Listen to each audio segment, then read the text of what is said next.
Hello, my name is Mary Ann Dyer, and I'm Program Director of Adult Redeploy Illinois at the Illinois Criminal Justice Information Authority. I'm here to provide technical assistance to potential applicants to this Notice of Funding opportunity for Adult Redeploy Illinois State Fiscal Year 22 implementation grants. You may encounter a number of different acronyms. ARI stands for Adult Redeploy Illinois. CRA stands for the Crime Reduction Act, which is the enabling legislation for Adult Redeploy Illinois. GATA is short for Grants Accountability and Transparency Act, which is the state law governing the distribution of grant funds. CJA is short for the Illinois Criminal Justice Information Authority, which is the state agency where ARI is housed and which is dedicated to improving the administration of justice in the state. And then NOFO is for Notice of Funding Opportunity. Our agenda for this session is to talk a little bit about Adult Redeploy Illinois and its goals, as well as about the NOFO and its purpose, the requirements for submitting an application in response to this NOFO, the review process, and some helpful resources for applicants. Adult Redeploy Illinois is a state grant program that was created by the Illinois Crime Reduction Act of 2009 to increase local alternatives to incarceration. Currently about a $10 million grant program, it's housed at the Illinois Criminal Justice Information Authority. It's modeled after the successful Juvenile Redeploy Illinois program at the Department of Human Services. It's based on strong principle of local control and design, and it draws on the national best practices of performance incentive funding and justice reinvestment. The overall goal of ARI is to reduce crime and recidivism in a way that is cost efficient for taxpayers. We do this by providing financial incentives through grants to counties or judicial circuits to create effective, local level, evidence-informed services that address the root causes of crime by providing behavioral health services to individuals caught in the criminal legal system.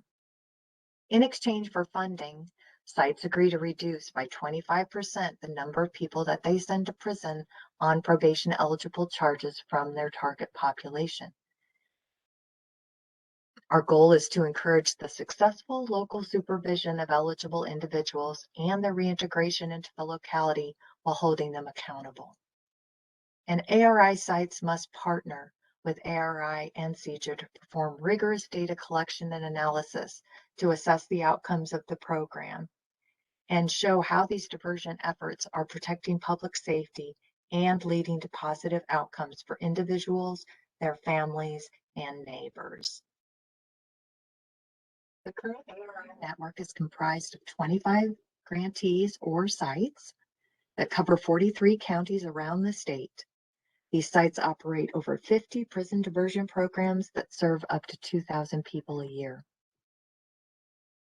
The purpose of this specific NOFO is to expand our network and support more local jurisdictions' efforts to implement programs that divert people from prison into community-based supervision and services. The eligibility for this Notice of Funding opportunity is restricted to county units of government or judicial circuits. A county may submit on its own or on behalf of a group of counties or a judicial circuit. Other units of local government, private agencies, or not-for-profit organizations are not eligible to apply. However, the applicant jurisdiction may include these entities and the services they provide through subawards or subcontracts in their program design and budgets. Funds available through this Notice of Funding opportunity are $50,000 for implementation grants. The grants range from $20,000 to $50,000, and the estimated number of grants to be awarded is 1 to 3. The award period is the 5-month period from February 1st through June 30th of 2022, which is the end of the state fiscal year when the funds expire. Additional funding of up to 1 year for successful applicants may be available contingent upon satisfactory performance and availability of funds in future appropriations. This funding is to support the implementation of local programs that offer community-based supervision and services in lieu of incarceration.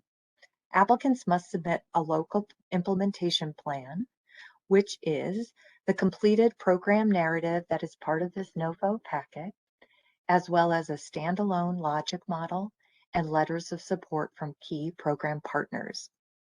The types of programs that ARI has generally funded include problem-solving courts, drug courts, mental health courts, veterans courts, intensive supervision probation programs that provide services to their clients, and other alternatives to incarceration enhancements.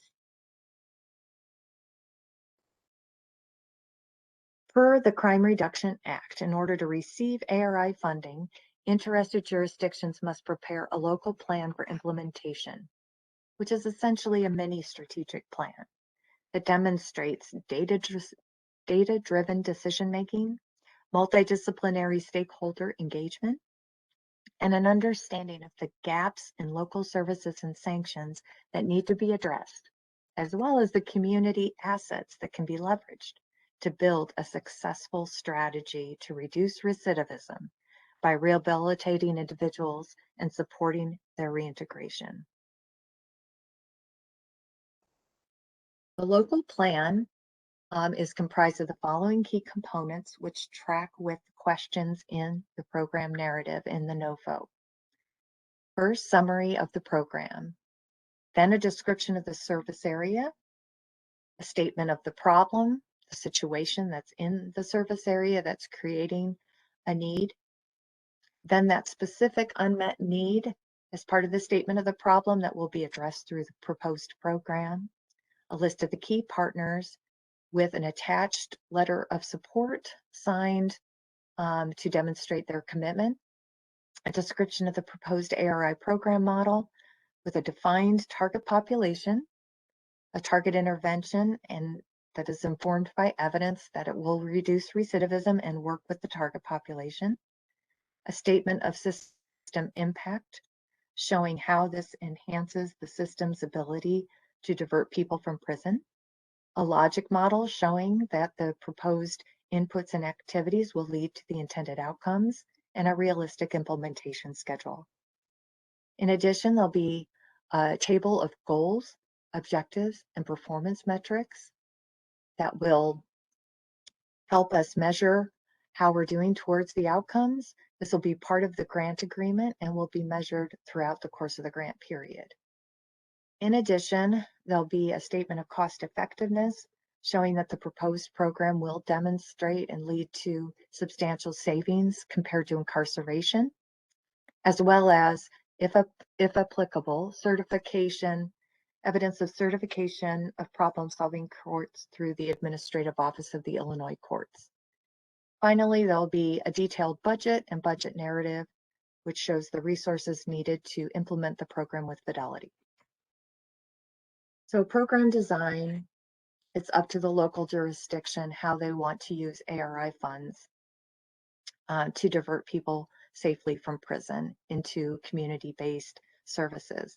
Successful applicants will explain how the implementation of their local plan will address the risk, needs, and strengths of a defined target population through effective target interventions that result in greater public safety and reduced reliance on prison.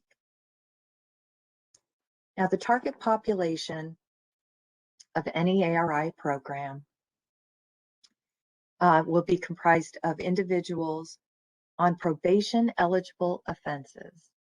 So those who are eligible to remain in the community. However, they are facing a prison sentence. ARI is on the continuum of diversion options that stand right at the front door of prison. So, but for adult redeploy, this individual is looking at a prison sentence. And then a jurisdiction, when defining their target population, may work with the total eligible population, which we'll talk about shortly, or a well-defined measurable subset. The two principles that we look at in terms of target populations is that jurisdictions best understand their own local needs and they're best situated to identify their target populations and design their local programs. The selected target population, however, should result in the greatest possible number of individuals diverted from state prisons while preserving public safety. So every year, figure research staff analyze commitments to prison to the Department of Corrections and prepare ARI eligibility tables. These data are not only used for defining the statement of problem, but they are also good for identifying the target population for the programs. It's county level data, and it's available on the ARI website under the Grants tab. And the eligibility tables include numbers of Department of Corrections commitments on probation eligible offenses in the prior 3 years, 2018 to 2020. Data are available by county, offense class, and offense type. So here's an example of one of the tables that shows it can be sorted by judicial circuit, the county, the eligible, probation eligible individuals that were committed to the Department of Corrections on state fiscal year 18, 19, and 20. It also includes those that might be eligible. Usually these are individuals that it depends on whether their prior criminal history, but usually a site will include the eligible and may be eligible in their target populations.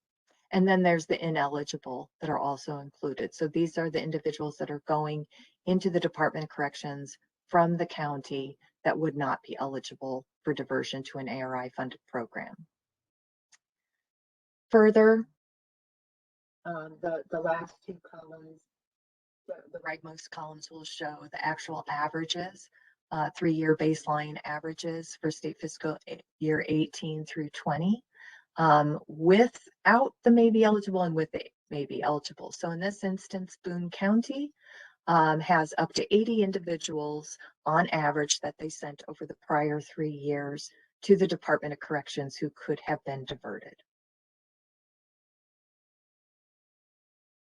Other tabs in the eligibility tables show the offense class and the offense type. Again, in this instance, Boone County in state fiscal year 20 was sending in the class 4s 10 people on person charges, 20 people on controlled substance charges. So this may indicate that the individuals going in on drug charges would be a good population to target with an intervention in the community. So here's an example of some target population calculations for the local plans. And again, these are 3-year baseline averages. So if the total eligibility, including the may be eligible, were 80, and the jurisdiction wanted to look at this entire total eligible population for diversion, their reduction goal in their grant agreement would be 20. So they would be saying that in exchange for the funds, they would agree to reduce the number of people going into the Department of Corrections in the subsequent year by 20 people. Only looking at the class 3s and 4s, the low levels, and those totaled 60, their 25% reduction goal would be 15. Further, if they only wanted to look at those those with low level offenses and substance use disorders for like a drug court intervention, and they estimated that about 2/3 of those class 3s and 4s had substance use disorders, or 40 people, their 25% reduction goal would be 10. Regardless of how the jurisdiction calculates their target population, their proposed program must still represent a cost-effective alternative to incarceration. So the target intervention can be any type of program model, or even a specific intervention, or a combination that might develop a continuum of different interventions or options depending on the individual's needs and risk levels. So as long as it's aligned with the goals of ARI and based in or informed by evidence to reduce recidivism, it can be proposed for ARI funding. And innovation and experimentation are encouraged. Regardless of program model, we expect that all of proposed ARI or all the programs proposed for ARI funding demonstrate the principles of effective interventions, which are assessing risk, needs, and strengths, demonstrating that they enhance intrinsic motivation of the clients, that interventions are targeted by the risk, need, responsivity principles, that it involves client skill training with directed practice like cognitive behavioral therapy. It increases positive reinforcement and engages the ongoing support of the community, for example, through restorative justice practices or community service. It measures relevant processes and practices, which is baked into the local plan with the goals, objectives, and performance metrics, and that measurement feedback is provided. Allowable expenses for a proposed program for ARI funding just must be reasonable and necessary and obviously used in the program, but that could include personnel training, travel, supplies, behavioral health services, mental health treatment or substance use disorder treatment, client transportation or housing assistance, incentives for clients, and then program capacity for data collection and analysis and program evaluation.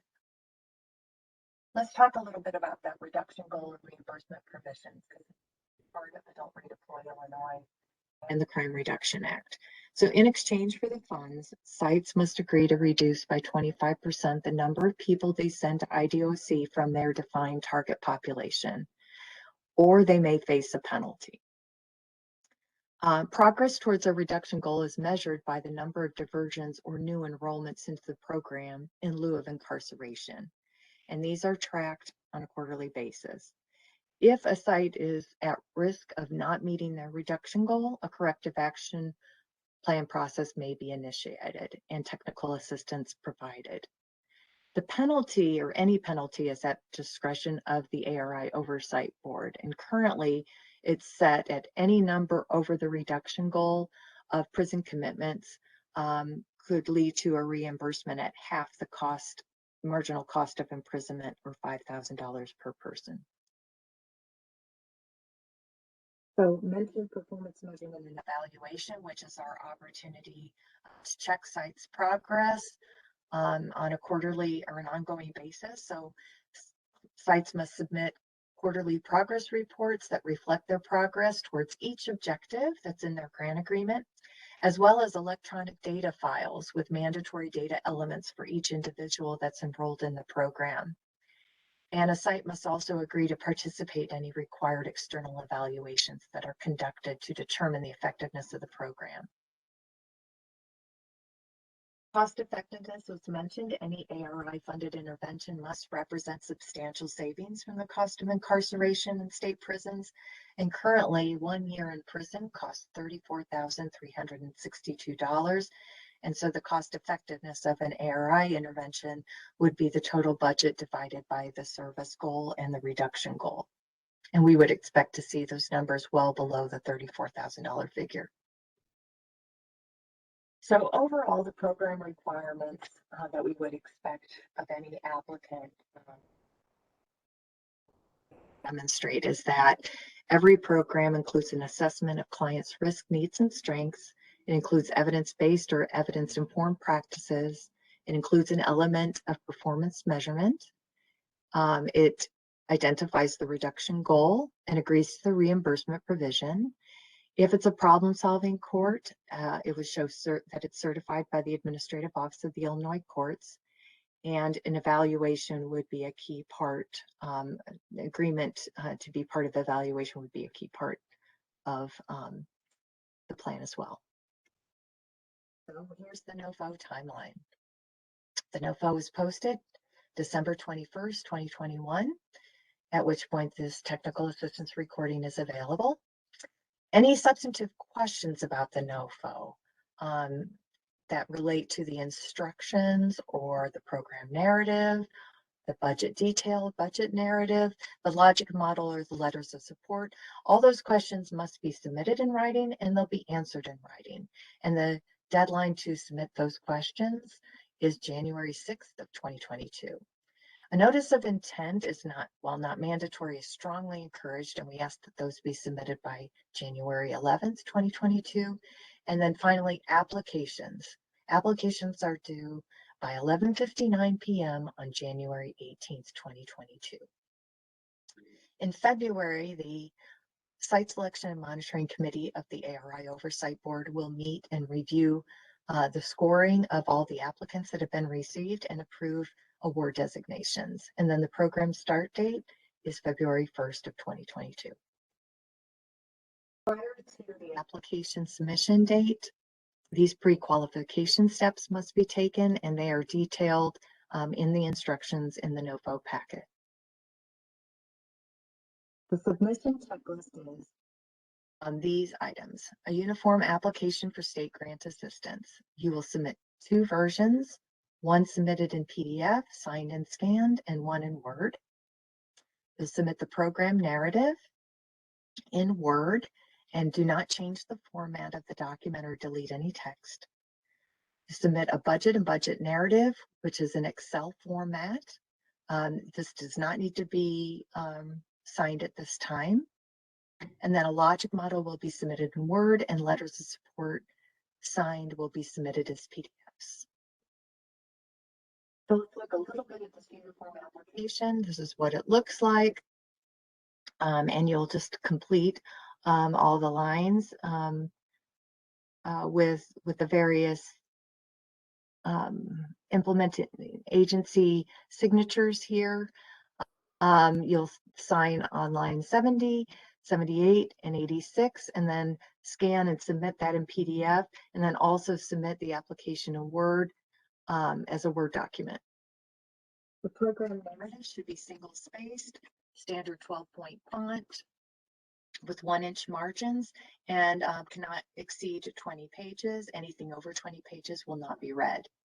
Again, do not delete any of the instructions or questions text, as that is part of that must remain as part of the program narrative, but the 20-page limit does not include the logic model or letters of support. And please note, applicants are expected to use person-centered language with references to people, individuals, clients, and participants, and refrain from using the terms offenders or felons. We believe that person-centered language is important for reducing stigmatization, because stigma can affect rehabilitation and reintegration goals. The budget and the budget narrative are for the implementation of the local plan, and you'll be using Excel-based templates and forms provided by CJA that are fillable. A logic model template will also be provided not only as an appendix to the program narrative, but also in the NOFO packet as a fillable form. And you'll put your inputs, your outputs to find the activities and the participation that you expect, and then the short, medium, and long-term outcomes.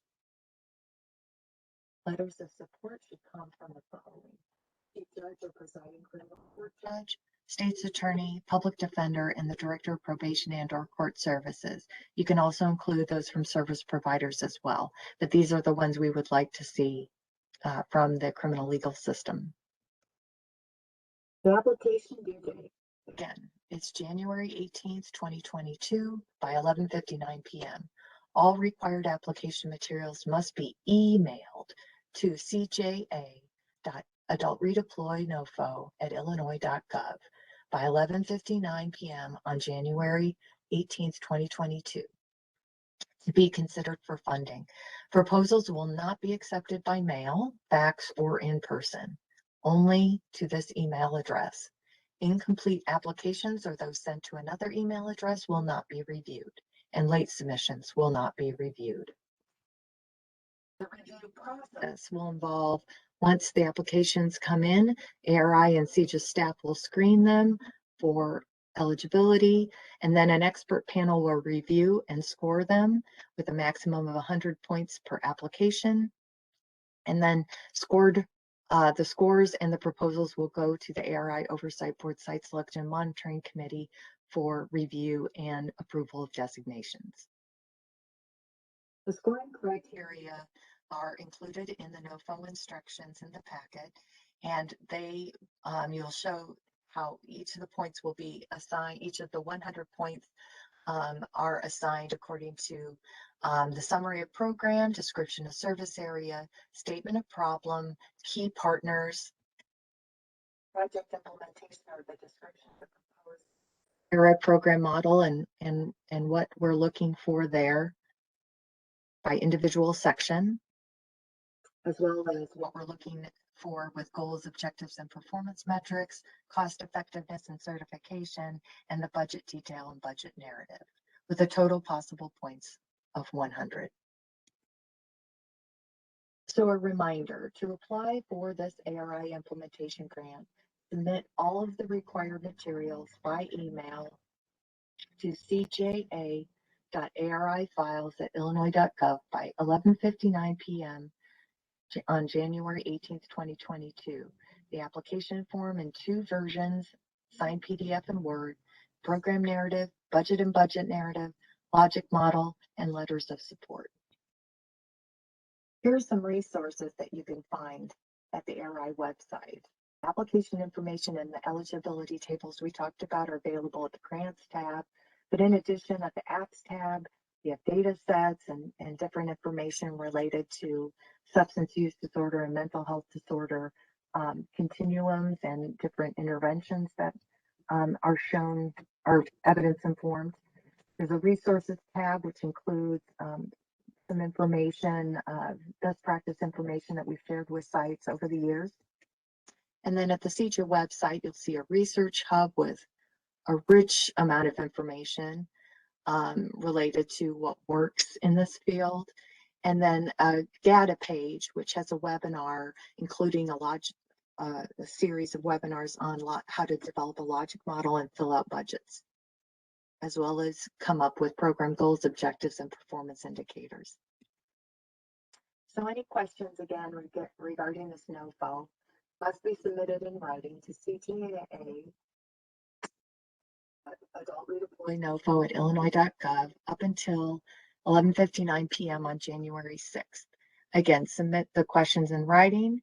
The answers will be provided in writing to you and also posted at the data page at the CJA website. Contact information for this NOFO goes to our lead, Stacy Woods, who's the ARI program manager, and she can be reached again through cja.adultredeploynofo@illinois.gov. Thank you and good luck.